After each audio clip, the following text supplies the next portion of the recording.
All right, welcome in Gun Talk Hunt fans. I am your host, KJ, and this week is a special one because we have a follow-up with Mr. Brad Anfinson of Silencer Central. We're going to get into a detail of his hunt for a black buck that lasted a long time. You're going to want to definitely tune in. But this Gun Talk Hunt is brought to you by Smith Wesson, Timney Triggers, the world's finest triggers, Silencer Central, Silence Delivered, Hodgdon, the gunpowder people, Brownells, serious about firearms since 1939, and Springfield Armory. All right, Brad, how you doing? Have you fully recovered from FTW Ranch yet? I'm already missing it. I'm doing wonderful, but yes, fully recovered. Man, I'm missing it too, and I'm more missing your company. I'm missing like seeing your bright smiling face every day. Hey, well, I do what I can. Well, just in case you didn't see the last week's episode with Brad from Silencer Central, we talked more about like suppressors and hunting and long range pursuits, and we were actually about we only had a day and a half left in the hunt as we recorded that.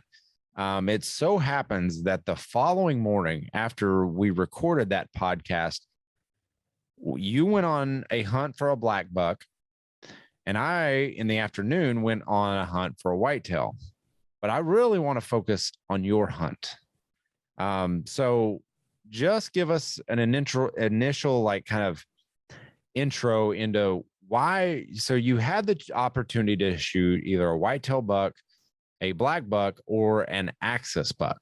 Why did you choose a black buck to shoot?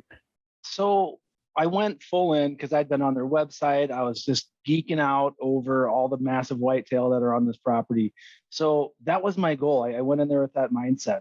And then we get there and, hey, this is also available to you. And I'm like, what is a black buck? What is an axis deer? So first off, I had to like do a little, and then I was like, I'm still going to go whitetail at first. And we're sitting in there. And then I saw a black buck, one of the first nights sitting in the stand. And I go, I love whitetail, but I live in some of the best whitetail hunting land in the country. And so I am going to go after a black buck. So my mind was pretty made up at that point after seeing how beautiful that animal was, that was going to be my focus. And they are beautiful. And what opportunity would you have to actually pursue these? Because they are native to India, I believe. Correct. So I have zero plans, and maybe I should have done that, but I'm a whitetail fanatic at heart, and I just can't get over it, man. I just like see those big racks coming through, and I just get all jacked up.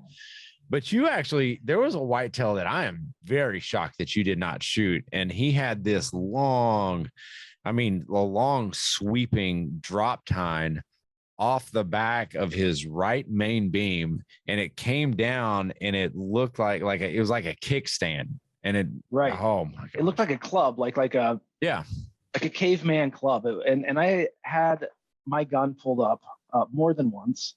Never do that, man. You have more restraint than I do. I took out the mag. And I'm like, I'm going to practice dry firing. And I was like a half a second away from give me the mag. That baby's going down. Oh, I can't believe you didn't do it because look at it this way. I'm very shocked you did, because I was like seconds away from doing it as well, because he just had an area that he liked to be in. And I happened to sit that area and saw him. I don't know when I will have an opportunity to harvest a buck with a drop tine. I just don't see them that often. It was so incredibly unique. We're lucky enough just south of Sioux Falls here. There's some property that runs along the river, and for whatever reason, this guy's property, drop tines are pretty common. But you're talking maybe 2 inches, just a little bit of junk. I had never seen anything in the wild with something like that. So just the caliber of the animals at FTW Ranch are just out of this world. I mean, it's fascinating. And I know a lot of guys out there, and this is, I go ahead and throw this out there. This was a great media event that Silencer Central invited us on. And it's high fence, and you're going to go, oh, I'm out. it's 13,000 acres of high fence. So, and plenty of room for them to hide. Like, I mean, there was two sets where I didn't see, well, actually every set that I was on, aside from the last day, I never saw a shooter buck. Never. Like, I didn't see anything over like 115-inch deer. And that, I mean, that should tell you something. That's actually this is hunting. Oh, 100%. And just to give better perspective on that, you don't see him. But then there was a gentleman at the ranch that was a guest. I came in, I go, how'd you do this morning? And he goes, I'll go check out the walk-in cooler. Had a 229-inch whitetail. I mean, this thing was gnarly looking. Like everything that you ever want in a whitetail. Oh, it had it all. And you told me, hey, you got to come see this. And so we walked out there together and checked it out. And man, you don't see 220-inch deer that often. I've never physically laid my eyes on a 220-inch whitetail in the wild. I've gotten close to that 200-inch mark, not shooting wise, but I've seen them close to that size. But man, just to see all the character that goes into making a deer like that is unreal. Yeah, it was phenomenal. So very exciting to see, just all the different animals that are on that ranch. But I had it. I was like, man, when am I ever going to get a chance to shoot a black buck? So I committed to it. I passed on a lot of cool animals because, and I texted Megan back at home and I said, Google an axis deer and a black buck. She's like, why? And I go, tell me what you think is going to look cooler in the house. Yeah. She's like, you mean your office? Yes, your office. You're not putting this in my house. I like it that you have your office and she has her house. It's a glorified closet, but it's got a computer in it. Yeah. But so you and I were really, we were one of the last 4 people to be able to put our tags on something. Yep. And that morning you said something to me. You were like, hey, today's the day we're going to make it happen. And that really kind of stuck out to me that day because I was like, man, it better happen because this is it. Like, this was the last day of the hunt. And we, how the hunt went, we would hunt in the morning and typically in the afternoon, we'd have a shooting event and shooting training that we would partake in. And that we would be gone, 4 or 5 hours of just shooting training. That day was different. So I'll start with when that sun started rising over that, that area that you were hunting, and let me know what you thought. Yeah. So we get out there, it's dark. We get set up. We actually don't even go to a stand. The first spot we go, we find the spot to get everything set up, and we're glassing just thousands and thousands and thousands of acres.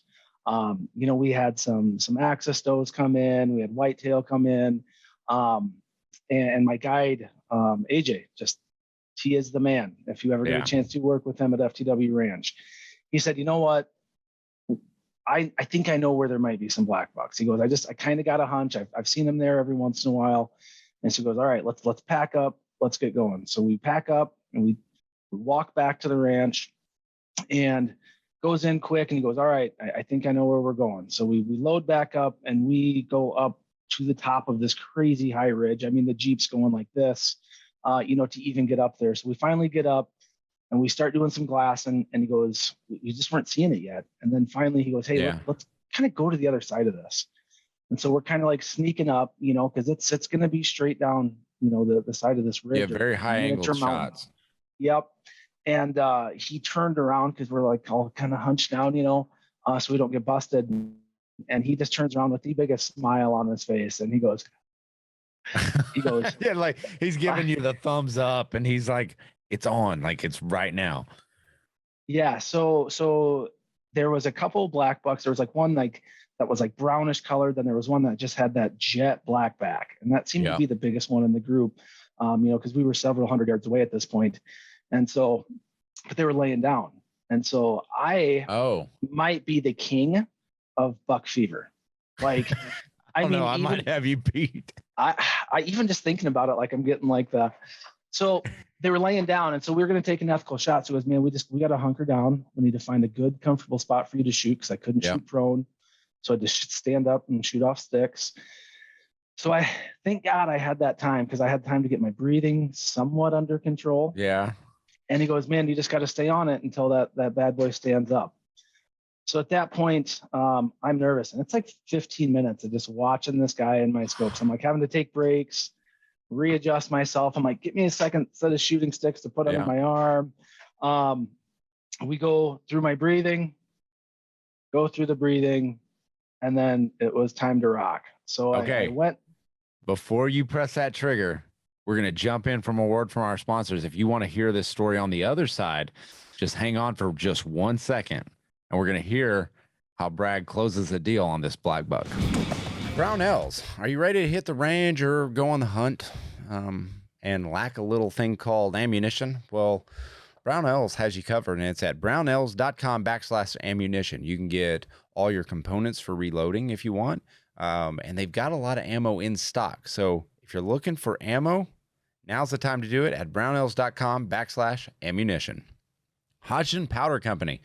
You know, these folks over at Hodgdon have an amazing tool that I've been utilizing more because this year I am dedicating myself to understanding and utilizing the Hodgdon Reloading Data Center.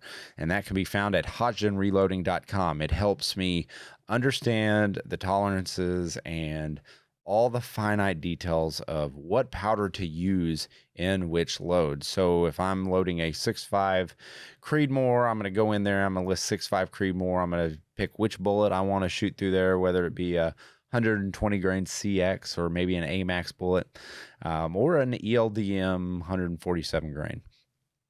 But it'll tell me what powder to use, how much to use it, and what are my tolerances. So definitely utilize Hodgdon Reloading Data Center, found at hodgdonreloading.com.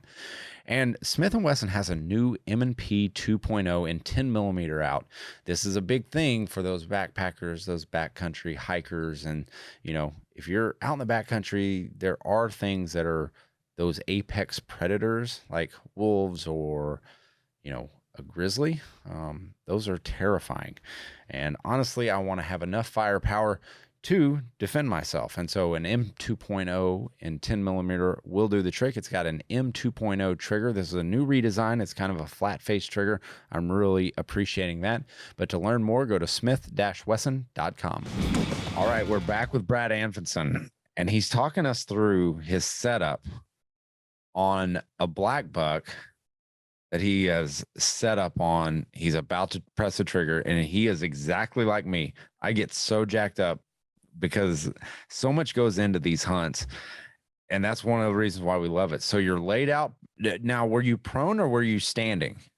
No, so we probably gotten like 8 different positions to try to get me in the prone position because that's how we had learned to shoot all week. And you know, and as you know, and I shared in the last one, where I grew up, I didn't get to do a lot of long range shooting. So this is all very new to me. Anything over 150 yards, you know, it's like, man, that's a mile. Yeah. You know, but I got real comfortable throughout the week, you know, up to 500 yards. If I'm in the prone position, I'm going to make a good ethical shot. Well, how hunting goes, you think you have everything prepared. And I got to take a standing shot off of shooting sticks. Ooh. So we practiced that a little bit, but I was like, all right, now it's time.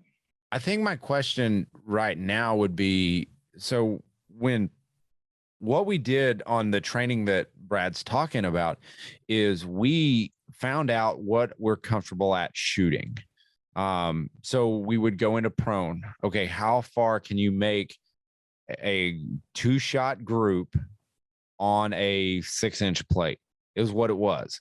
So you would start walking out at 250 yards. So we'd start out at 250, then you'd shoot 300, then you'd shoot 350, 455, just to find out where we're comfortable at. So where did you land when you were standing? Like at what distance was it?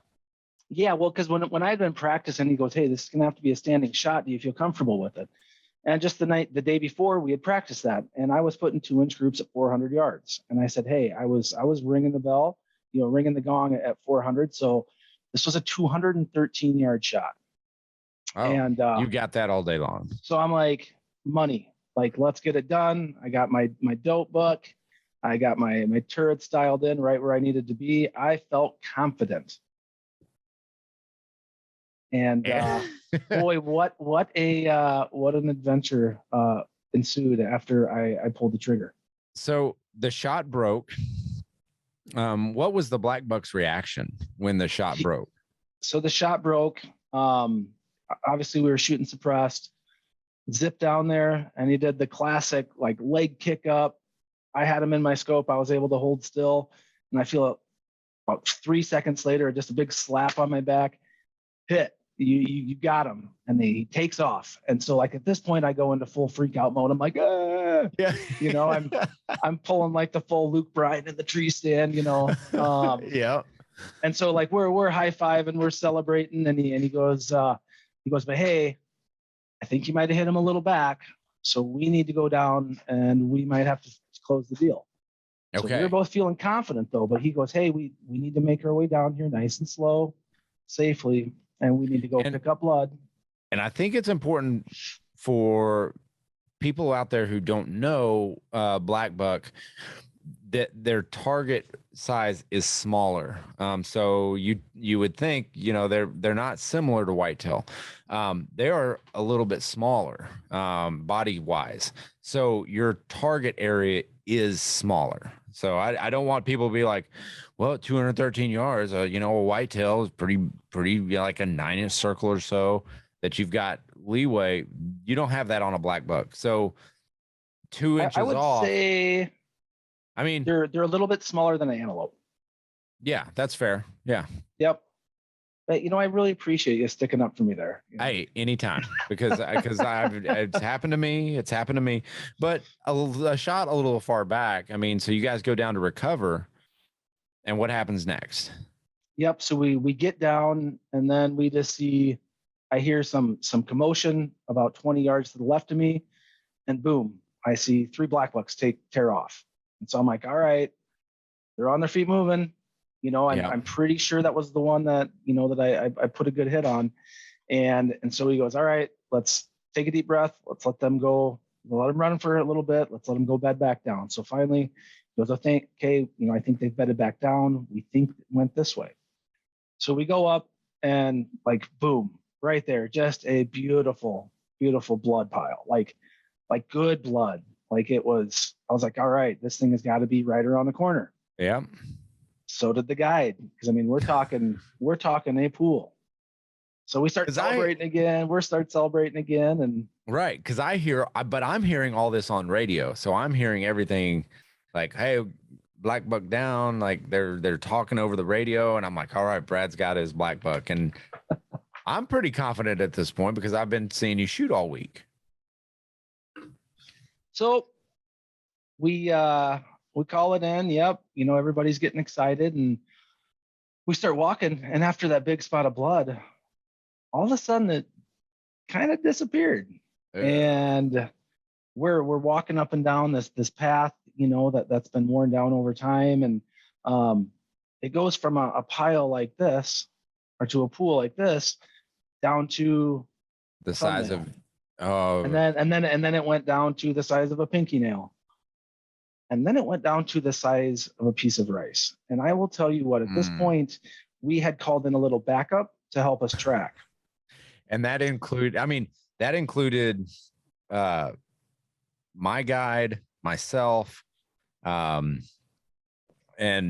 really the entire camp, like almost everybody, because everybody was kind of headed in towards the end of the morning. And everybody was on this hunt. Even guys that weren't a part of our crew. So I would say there was probably 10 guys. So we kind of had a direction of where he was headed. And so my group, I was privy enough to be on an elevated position, trying to just keep an eye out for animals moving through. And man, that was one of the harder things on my end, was just trying to find animals, because it was so brushed in with those, you know, I guess they're kind of like a scrub oak, like real small oak trees. They can scratch the crap out of you. I can tell you that much from personal experience. I am crawling through there, and I have to give credit to not only my guide, but Fredo, the other guide out there. This guy's been out at this ranch for 20 years, and I thought we had completely lost blood. This guy is like having a bloodhound on the trail. He could find every little speck. So we start moving through, and as you said, like everybody's pitching in. Okay, let's kind of get this area surrounded. You know, we want to make sure this animal's harvested. It's hot out. We want to get it taken care of. Yep. So all of a sudden, I have this army supporting me, and at this point, I went from that emotion of yes to oh crap. Like from like the highest high to, I mean, if there's anything I do, I have to recover this animal, and I respect it, and I need to find it. So the nerves start kicking in, the anxiousness, like the pit in your stomach. I mean, if anybody's ever had to track an animal, and it's not looking good, you get like just a pit in my stomach. So we go, and we get all the way down this ridge. We're in all that nasty stuff. Finally, like we pick back up on blood.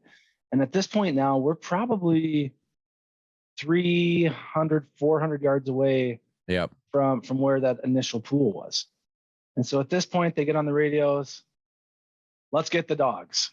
So I'm like, sweet. I'm expecting like, bloodhounds but they had Jack Russell Terriers. And these things were little machines. I mean, they were like, they got that blood, and it was awesome to watch. Oh, they took off because I was watching it on the little mountainside, and man, they ran. I don't know. They had to have run at least over 2 miles or so. Easily. I mean, they were working, but still nothing. So we have this area surrounded. Guys are glassing for me. Everybody's just pitching in, which was really cool to see. And I wish I wouldn't have had that pit in my stomach, so I could have appreciated it in the moment more. So they're like, all right, we think it went up in this area. We think we got it surrounded. And when I think about Texas, I don't think about miniature mountains. Like, oh no, that hill country is amazing. So they say, all right, let's get you in here. Let's get you blocked off. And they go, we want you to just start trying to push this thing out. And there were a few moments where I was like hands on knees, like, I'm like, there might be something harvested here. It might be them finding me from keeling over. I would hear Brad come through the radio, and he'd be like, I think he's headed this way. And he was so out of breath.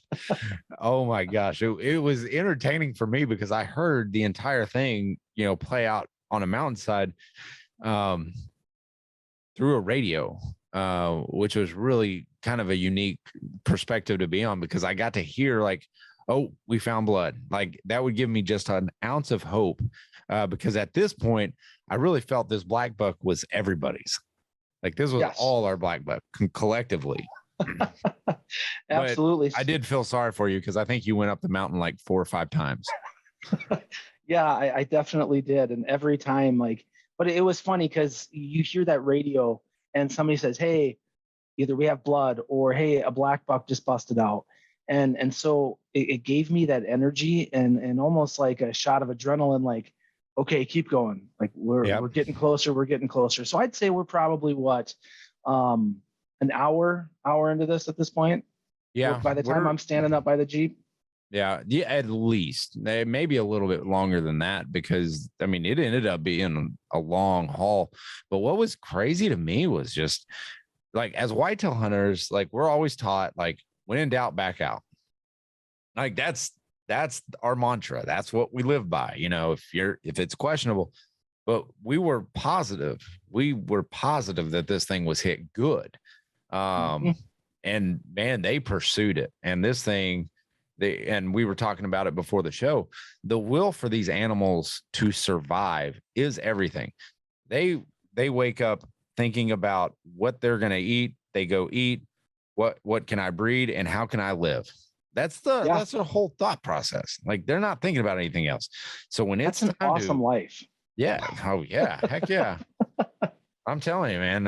I mean, I just have a luck just trying to like find out what I'm going to eat next. Um, but no, so you're up on the side of this mountain, and your guide actually, he was really hot on the trail. Like, I don't know, he and Alfredo were kind of in tune with each other as to which direction this black buck might be headed. Right. And for some reason, AJ, my guide, he decided to just kind of venture off just a little bit in maybe the direction that we hadn't thought it went. Yeah. And all of a sudden I hear, he's 6'3", former, special forces stud. And I hear him come over the radio. I just picked up blood again, good blood. And that was like, I felt this relief come over me. Like, right. Like it's not over yet, but we're back in the game. Right. And this was probably 2.5 hours in of pressing this black buck. And he was going to recover the dogs because the dogs had actually ended up losing the trail as well. Correct. And so the dogs at this point, they're off the trail because I mean, it was really hot. And those dogs will run themselves to death if you don't control them. Because they want to be good dogs. That's what they want to do. But so he picks up blood, and I hear it. And then they say, hey, we think it's heading to the first spot I actually started hunting in the morning. So it's heading right to the first stand that we did that morning. So I'm like, all right, there's a lot of good open area there. If he does bust him out of here. And then all of a sudden I hear, okay, we've spotted him. And that's when it was like, if you've ever seen a grown man go down the side of a mountain fast, that was me. I mean, every bit of tiredness that I had was gone. I was moving. Yeah. And this was all taking place relatively like short distances from camp. So I had made my way off the mountain. And when we got the call that they had actually seen him, he had just busted out in front of us and into some cover. So I actually had my gun out ready to take the shot, but he had actually gotten into cover. And so that was relief. And you're 100% right. That was relief for everybody because I think there was a point, there was probably about a 45-minute point in this where it was like, we don't have blood. We haven't had a sighting. The dogs are done. But none of us wanted to give up, but we hadn't found nobody. Anything. But at some point, you gotta call it quits, right? We have an agenda. Right. Everybody was waiting for lunch. It's like, hey, it happens. It's kind of the thought that's. But it doesn't stop there, and we're going to take a short break to listen from our sponsors, and we're going to pick the story up, and we're going to hopefully locate that black buck. Timney Triggers. Timney Triggers really is dedicated to the end user, the guys like you and me, or the gals. So what they do is they listen to their customers. They say, hey, we want let's take, for example, their new CZ Model 457 rimfire trigger. That is customer dedicated trigger. That enough people said, hey, we need this trigger for Timney to actually produce it. And they're like the world's oldest trigger manufacturer. So they've been in business over 75 years. That's pretty good. And I trust those people. So the CZ 457 rimfire trigger is adjustable for pull weight and over travel. It's machined using state-of-the-art technology and features Timney's new sear engagement adjustment lock design for a user-friendly experience. Find out more at timneytriggers.com. And Silencer Central. Brad was very successful on his hunt, and in large part by the Banish 30, because there is such thing as non-directional sound. And what a suppressor does for you is that it creates that non-directional sound. So let's say you're like me and accidentally miss an animal. It happens to the best of us. Now, what the Banish 30 was able to do was it allowed me to get a follow-up shot because that deer did not know which way that round came from or which way that directional noise came from. So a suppressor really does do a great job of like giving you a little bit more time for that follow-up shot. So something to think about on your next hunt is maybe equipping yourself with a Banish 30. And with their new E-forms, so the ATF is going to an E-form of suppressor submittal.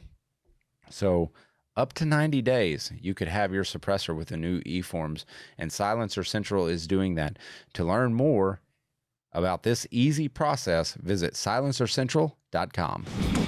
All right, we're talking with Brad Anfinson of Silencer Central, and we are on the hunt for a black buck that was shot, and the recovery is about to happen. Okay, Brad, pick us up on the trail. So AJ, the guide, like I said, he went to go, like you said, he went to go recover the dogs, and boom, blood. So that excitement gets going again. There's hope. There's hope. So I'm hauling it, down the side of this mountain and trying to get down there so I can jump in a Jeep. And at this point, from where I took the initial shot, we're probably talking 2,000 yards away. Oh yeah, at least. He's at least. That's up mountains. And that's up mountains. And I'm like, this thing is resilient, but he's hurting, right? And so that's kind of like, this is an injured animal. We do not want this beautiful animal to be coyote bait. So everybody's pitched in. So AJ calls in over the radio, got blood. You and Gene jump over there and you guys spot him. Yeah. And so we're going. I get down to the bottom because AJ's radio had shut off. And I mean, he's going through some gnarly stuff. Oh yeah. So at this point, like I'm now getting a little nervous, like my guy. We need to recover AJ. Do we have, you're right. And so like that's starting to, cause he's not on the radio. And all of a sudden it's coming out. And I mean, this thing's hurting, trying to move through this stuff. Yeah. And off in the distance, I hear the Banish 30 go through that Savage rifle. And I could not have been like almost like in tears, happy and relieved.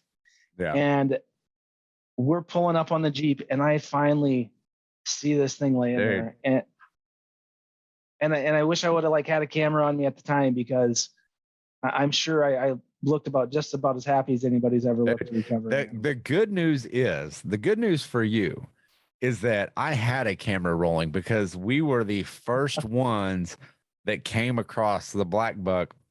And so we get there, and this is where I'm going to pick up the story. So we get it there, and it's me, Gene, and I think that was it. I think that's what, and Alfredo wasn't there yet. AJ was making his way down the mountain, but I don't think, David Higginbotham was there, I believe. I don't think I've ever seen someone go through so much emotions in so little time, and the look of relief and like sheer joy on your face was absolutely incredible. Because you hit on it a couple times, like we owe it to that animal to pursue it and to give it a clean death and to honor it. And just to see the emotion on your face, like that was all worth it. Like I didn't have to harvest an animal at that point. That was like the number one thing at that trip that made that entire trip worth it.